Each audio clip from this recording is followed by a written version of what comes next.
একটু আগে যেদের সাথে কথা হচ্ছিল যে মাসে প্রায় আমাকে 4 বার আসতে হতো।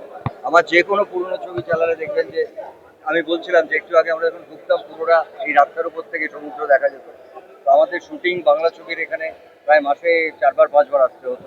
অনেকদিন পর এখানে ফিরলাম, খুব ভালো লাগছে এবং আমি আশা করি দীঘা আমাদের খুব কাছের একটি জায়গা এবং এখানকার মানুষরা ভালো থাকুক, সুস্থ থাকুক এবং জয় জগন্নাথ। ধর্ম তো আসলে মানুষকে বাঁধে, এক করে, সঠিক পথ দেখায়। এবং আজকে যারা জগন্নাথ ঠাকুরের ভক্ত তার মধ্যে আমিও একজন। জগন্নাথ ঠাকুর আমাদের মনে হয় বাংলার আরো কাছে চলে এলো, বাংলার বুকেই চলে এলো। এবং আমি জগন্নাথ ঠাকুরের কাছে একটাই প্রার্থনা করতে চাই যে যেইভাবে ধর্মের নামে বিষ ছড়ানো হচ্ছে, মানুষকে আলাদা করা হচ্ছে, মানুষকে বুদ্ধি দিক, মানুষকে শান্তি দিক, মানুষকে এইটুকু বোঝাকে ধর্ম মানুষকে বাঁচিয়ে রাখে, না নাকি ধর্ম যেভাবে আলাদা করে রাখে। তো শান্তি চাই, দেশ যেন, দেশের প্রত্যেকটা মানুষের যেই ধর্মেরই হোক না কেন, হিন্দু মুসলিম শিখ ইসাই যেই ধর্মেরই হোক না কেন, সবাই যেন ভালো থাকে, সুস্থ থাকে এবং যেই বিষটা ছড়ানো হচ্ছে ধর্মের নামে ভাগ করে সেইটা যেন না হয়। মানুষকে একটু সদ্বুদ্ধি দেবে, এটুকু। তো কে কটাক্ষ করছে কে কটাক্ষ করছে না তার দায়িত্ব আমাদের। আমার মনে হয় একটা দারুণ উদ্যোগ এবং দীঘার যেই ট্যুরিজমটা আছে সেখানেও আমার মনে হয় কোথাও সেটাও লাভ হবে। এবং একটা জিনিস এটা তো সত্যি দেখো, এটা ইলেকশনের বছর নয়, এটা নয় কেউ এটা তো বলতে পারবে না ইলেকশনের জন্য এইসব হচ্ছে কিনা ভোট ইনক্যাশ করা হচ্ছে। আমার মনে হয় প্রচুর বাঙালিরা আছে যারা দেশে বিদেশে তারা থাকেন এবং তারা জগন্নাথ ঠাকুরের ভক্ত। আমার মনে হয় তাদের কাছেও একটা যারা বাংলায় থাকেন বা বাংলায় আসেন তাদের কাছে একটা দারুণ উদ্যোগ এখানে আসতে পারবে না। আমার মনে হয় বন্ধুদের যারা দেখেছেন, আমি বললাম একটা অদ্ভুত শান্তি আছে এবং অদ্ভুত একটা একটা ভালো লাগা ব্যাপার আছে। এবং যারা ভক্ত, আমার মনে হয় আমাদের দেশটা এইটাই তো, এইটার জন্যই আমাদের দেশটা বিখ্যাত। আমরা বিভিন্ন ধর্ম, বিভিন্ন ঠাকুর, বিভিন্ন আমাদের কালচারটাকে ধরে রাখি। আমার মনে হয় এইটার জন্য যদি বিরোধ করে, আমার মনে হয় খুব বোকা বোকা একটা জিনিস। আমার মনে হয় এই যে বললাম, ঠাকুর সবাইকে শান্তি দিক, একটু বুদ্ধি দিক, সবটাই ভাগ করা রাজনীতি যাতে না হয়। কিছু কিছু রাজনীতি মানুষকে এক করার জন্য প্রয়োজন। তার মধ্যে আমার মনে হয় জগন্নাথ ধাম যেটা দীঘাতে হয়েছে সেটা তার একটা সুন্দর উদ্যোগ। যে যার ধর্ম, যে যার পার্টির কর্মসূচি পালন করছে, ভালো করছে না মন্দ করছে, সবে আগামী দিন সবই বিচার হবে, সবই আগামী ভবিষ্যৎ ঠিক করবে।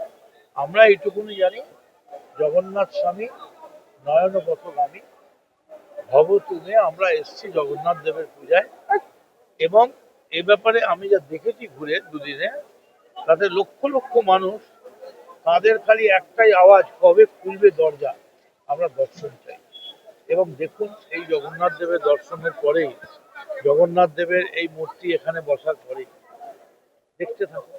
আসলে আমি নিজে একজন জগন্নাথ দেবের ভক্ত এবং আমার মা চলে যাওয়ার পরে জগন্নাথ দেব আমাকে এমনভাবে আগলে রেখেছেন, সেটা বলে বোঝানোর নয়, এটা বললেই আমার ভীষণ ইমোশনাল লাগে। আমি গতকালকেই ফিরেছি একটু দূর থেকে একটা অনুষ্ঠান সেরে, কিন্তু যখন দিদির এই আমন্ত্রণ পেয়েছি না এসে পারিনি। ভোর 5টায় বেরিয়েছি, এখানে এসে সকাল 9টায় ঢুকেছি।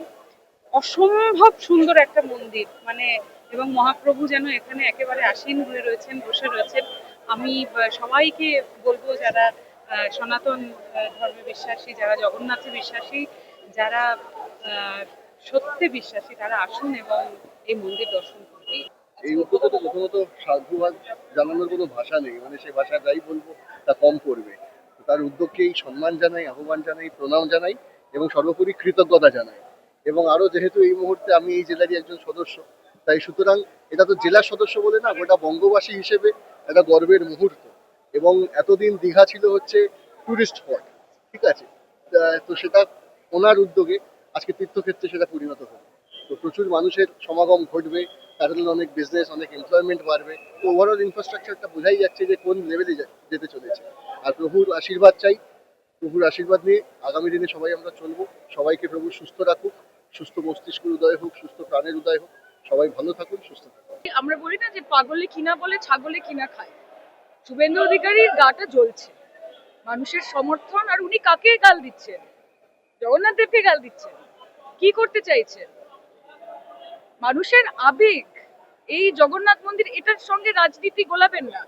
আপনারা যে কুম্ভ করছেন, আপনারা যে রাম মন্দির করছেন, সেটা কিসের টাকায় হচ্ছে, কার টাকায় হচ্ছে? মানুষের ভক্তি, মানুষের আস্থা, মমতা বন্দ্যোপাধ্যায়ের একটি ঐতিহাসিক পদক্ষেপ। আবেগপ্রবণ মানুষ আজকে। ভেতরে গিয়ে দেখুন, জগন্নাথ দেবের দর্শন পাওয়ার জন্য মানুষ অধীর অপেক্ষা করছেন। শুভেন্দু অধিকারী এগুলো বলছেন, সকাল থেকে রাত অব্দি ভুলভাল কথা বলে। মানুষ এইগুলোর জবাব 2026-এ দেবে।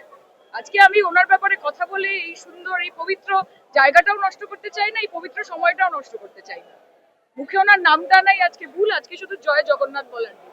উনি যা ইচ্ছে বলতে পারেন, বাংলার মানুষ ওনাকে জবাব দেবে, জগন্নাথ ওনাকে জবাব দেবে। আমি তো দুদিন হলো এখানে এসেছি। গতকাল মহাযজ্ঞ ছিল, আজকে দ্বারোদ্ধান হলো, প্রভুর দর্শন হলো, খুব ভালো লাগছে।